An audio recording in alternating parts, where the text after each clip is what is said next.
Welcome to the Kumar Dev educational. औलाद सादत हसन मंटो। जब जुबेदा की शादी हुई तो उसकी उम्र 25 बरस की थी।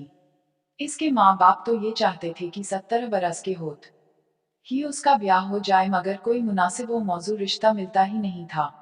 अगर किसी जगह बात तय होने पाती तो कोई ऐसी मुश्किल पैदा हो जाती कि रिश्ता अमली सूरत इख्तियार न कर सकता। आखिर जब जुबेदा 25 बरस की हो गई तो उसके बाप ने एक रंडवे का रिश्ता कबूल कर लिया। उसकी उम्र 35 बरस के करीब करीब थी, या शायद इससे भी ज्यादा हो।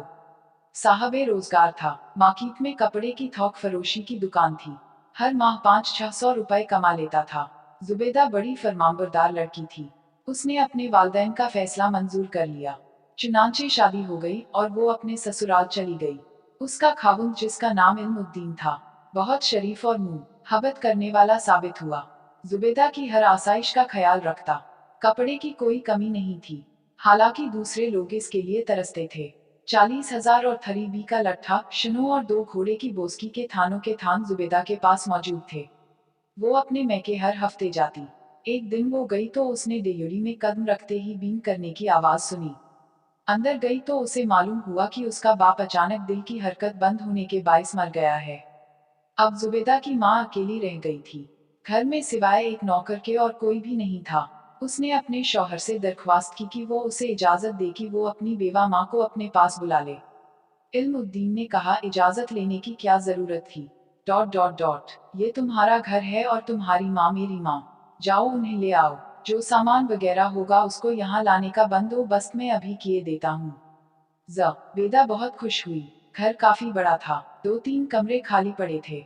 वो तांगे में गई और अपनी माँ को साथ ले आई। इल्मुद्दीन ने सामान उठवाने का बंदोबस्त कर दिया था, चुनांचे वो भी पहुंच गया। जुबेदा की माँ के लिए कुछ सोच विचार के बाद एक कमरा मुख्तस कर दिया गया। वो बहुत ममनून और मुतशक्किर थी। अपने दामाद के हुस्ने सुलूक से बहुत मुतासिर।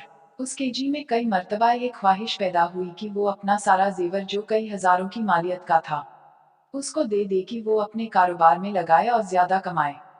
मगर वो तबन कंजूस थी। एक दिन इसने अपनी बेटी से कहा, मुझे यहाँ आए 10 महीने हो गए हैं। मैंने अपनी जेब से एक पैसा भी खर्च नहीं किया। हालांकि तुम्हारे मरहूम बाप के छोड़े हुए 10,000 रुपए मेरे पास मौजूद हैं। और जेवर अलग। जुबेदा अंगीठी के कोयलों पर फुल्का सेंक रही थी। माँ, तुम भी कैसी बातें करती हो। कैसी वैसी मैं नहीं जानती। मैंने ये सब रुपए इल्मुद्दीन को दे दिए होते, मगर मैं चाहती हूँ कि तुम्हारे कोई बच्चा पैदा हो तो ये सारा रुपया उसको तोहफे के तौर पर दूं। Dot dot dot dot dot dot dot dot dot dot dot dot dot dot dot dot dot dot उद्धरण चिन्ह। जुबेदा की माँ को इस बात का बड़ा ख्याल था कि अभी तक बच्चा पैदा क्यों नहीं हुआ।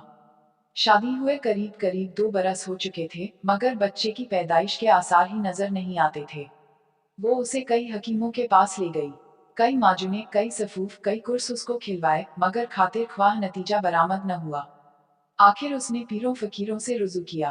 टोने टोट के इस्तेमाल किए गए तावीज धागे भी, मगर मुराद बर न आई।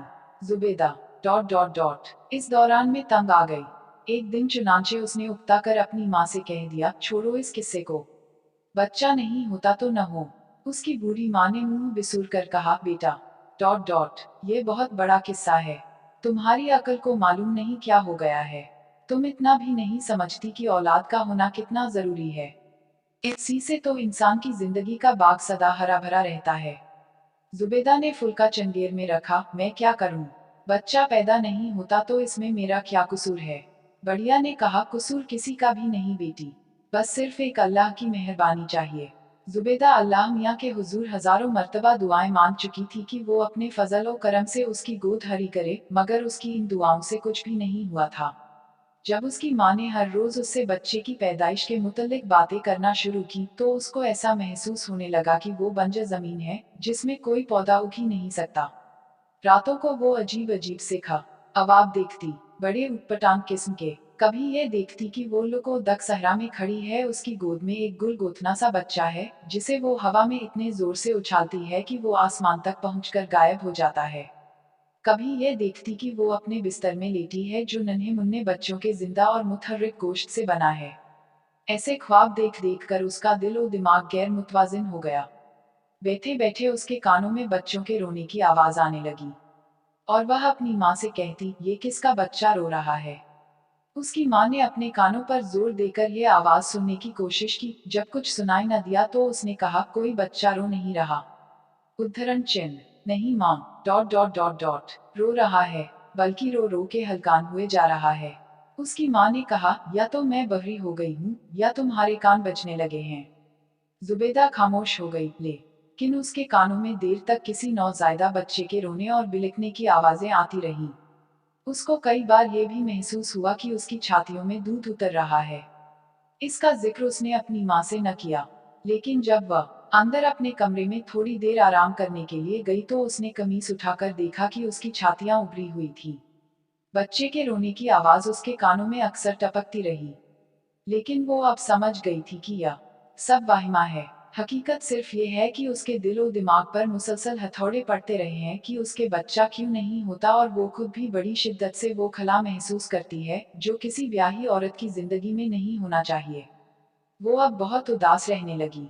मोहल्ले में बच्चे शोर मचाते तो उसके कान फटने लगते। उसका जी चाहता कि बाहर निकलकर उन सब का गला घूंट डाले। उसके शौहर इल्मुद्दीन को औलाद वलाद की कोई फिक्र नहीं थी। वो अपने व्यापार में मगन था। कपड़े के भाव रोज बरोज चढ़ रहे थे। आदमी चूंकि होशियार था, इसलिए उसने कपड़े का काफी जखीरा जमा कर रखा था। अब उसकी माहाना आमदन पहले से 2 गुना हो गई थी, मगर इस आमदन की ज्यादती से जुबेदा को कोई खुशी हासिल नहीं हुई थी। जब उसका शौहर नोटों की गड्डी उसको देता तो उसे अपनी झोली में डालकर देर तक उन्हें लोरी देती रहती। फिर वो उन्हें उठाकर किसी ख्याली झूलने में बिठा देती। एक दिन इल्मुद्दीन ने देखा कि वो नोट जो उसने अपनी बीवी को ला कर दिए थे दूध की पतीली में पड़े हैं। वो बहुत हैरान हुआ कि ये कैसे यहाँ पहुँच गए।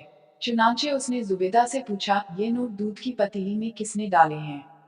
जुबेदा ने जवाब दिया, बच्चे बड़े शरीर हैं, ये हरकत उन्हीं की होगी।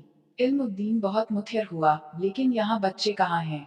जुबेदा अपने खाविंद से कहीं ज्यादा मुत्हिर हुई, क्या हमारे यहाँ बच्चे नहीं। Dot dot dot dot dot dot, आप भी कैसी बातें करते हैं।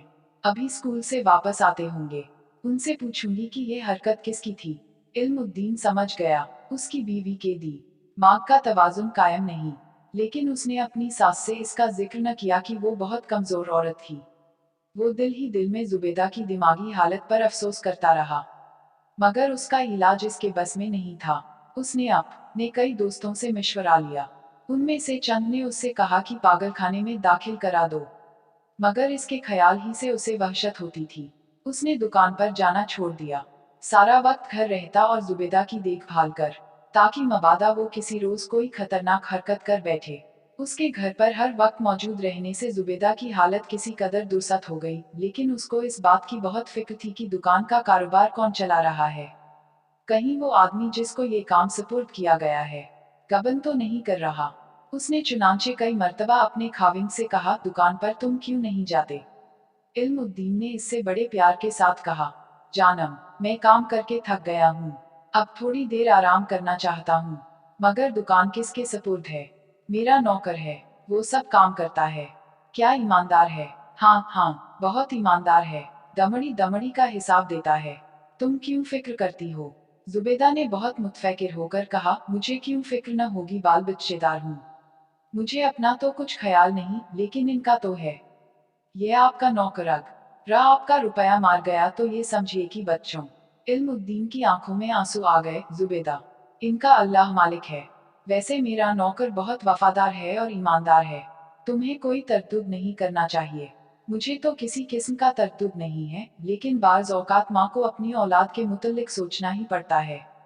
इल्मुद्दीन बहुत परेशान था कि क्या करे।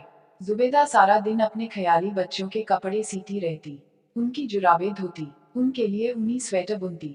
कई बार उसने अपने खाविंद से कहकर मुख्तलिफ साइज की छोटी छोटी सैंडलें मंगवाई, जिन्हें वो हर सुबह पालिश करती थी। इल्मुद्दीन ये सब कुछ देखता और उसका दिल रोने लगता, और वो सोचता कि शायद उसके गुनाहों की सजा उसको मिल रही है। ये गुनाह क्या थे, इसका इल्म इल्मुद्दीन को नहीं था। एक दिन उसका एक दोस्त उससे मिला जो बहुत परेशान था। इल्मुद्दीन ने उससे परेशानी की वजह दरियाफ्त किया, तो उसने बताया कि उसका एक लड़की से माशिका हो गया था। अब वो हामिला हो गई। इसकात के तमाम जराए इस्तेमाल किए गए हैं, मगर कामयाबी नहीं हुई। इल्मुद्दीन ने उससे कहा, देखो,